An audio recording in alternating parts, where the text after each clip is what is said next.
Since women must always be kept from opportunity in the form of other men, they are not to be trusted. It is like the following analogy of a Brahmin woman who did wrong with a man who was interested in her. A certain man was interested in a Brahmin woman who told her husband that she had been approached and was frightened. She said she would tell him if the man came again. When he came and did wrong, she felt desire for him and did not tell her husband. Assertion. Texts on social conventions recommend indulgenceinsensual pleasure during youth, thus it is acceptable. Answer. It is inappropriate to act according to conventions which encourage one and others to act improperly. If the passionate, in their old age, despite not having achieved freedom from desire, dislike the mere memory of the bad things they did during their youth, why would liberated foe destroyers not be extremely saddened by and deprecate lascivious behavior? Since they see it as utterly reprehensible and a source of aversion, those interested in their own good should give it up. It is like the following analogy. During festivities, a woman absent-mindedly tied a calf to her father-in-law's neck because she was in a hurry. When he asked her what she was doing, she felt extremely embarrassed. Assertion. Since pleasure in relation to women is the best pleasure in the desire realm, one should keep a woman for that purpose. Answer. That is incorrect. How can the pleasure of one who desires a woman and whose mind constantly strays from reality be the best? It is not best. Those without desire for women do not have pleasure focusing on them. Moreover, those who are sensible do not have desire. Since that which is not pleasurable is thought of as pleasure due to desire, the cause of the pleasure is desire, which in turn is caused only by confusion erroneously conceiving its object. It is like the following analogy. A young man desired a king's queen, and although he experienced suffering for a long time on her account, he was not able to accomplish what he wanted.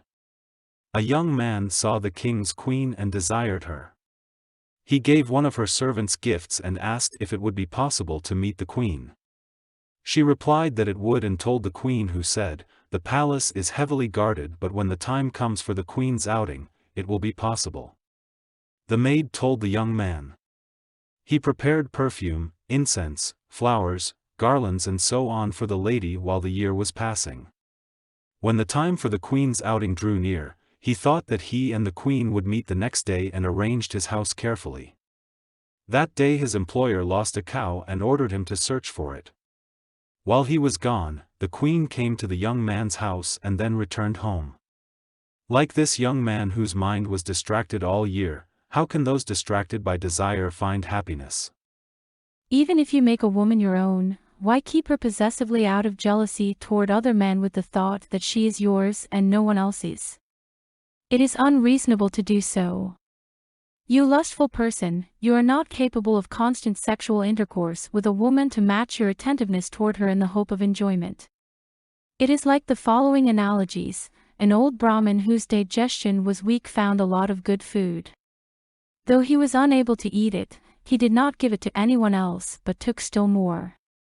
A certain king kept hundreds of women in his palace but did not sleep with them, nor give them to anyone else.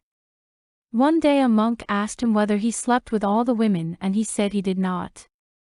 The monk, in order to have them set free, spoke to the king about religious practice, and they were freed. Assertion. Conventionally, desire is said to be pleasurable, and since it does not occur without women, one should desire women. Answer. If desire were pleasurable, one wouldn't need women as a means to quell it, for pleasure is not regarded as something of which to rid oneself. Desire is like a poison which requires another poison, women, as its antidote. It is like the following analogy. A hungry man entered a house at night and saw a pot of ash, which he mistook for flour, and another of water. He mixed them together and ate. When his hunger was gone, he realized it was ash. Feeling disgusted, he threw the remainder away and left. Assertion. Pleasure occurs through intercourse with a woman. Answer. Who but a fool would say that his lover alone is the cause of pleasure during intercourse? If intercourse with a woman were a cause of pleasure, both those with and without desire should all experience that pleasure, but they do not. Those who respect their precepts, though they may not be free from desire, will not feel pleasure but suffering if a woman forces them to have intercourse. The pleasure from intercourse is caused by other factors, namely, by contact of the sexual organs, and by an incorrect mental approach. It is like the following analogy: a simpleton's wife made him work and he enjoyed it. She made him fetch wood and water for her bath. She then made him heat the water and had him massage her and apply oil. She made him massage her private parts too, and he even enjoyed it. Similarly, the infatuated do not value their freedom, but imagine happiness is to be found only through women. Assertion: sensuality does give rise to real pleasure, because the infatuated seek sensual gratification again and again. Answer: they do not seek it because desire is pleasurable by nature. Like a leper who, because it gives a little pleasure, keeps scratching without seeing the harm it causes, like bleeding and oozing, those whose eye of intelligence is blinded by desire do not see sensuality's faults. Since the exalted who are free from the itch of desire see the infatuated as suffering like the leper, desire cannot be pleasurable. It is like gambling and drinking which cause one to waste one's property.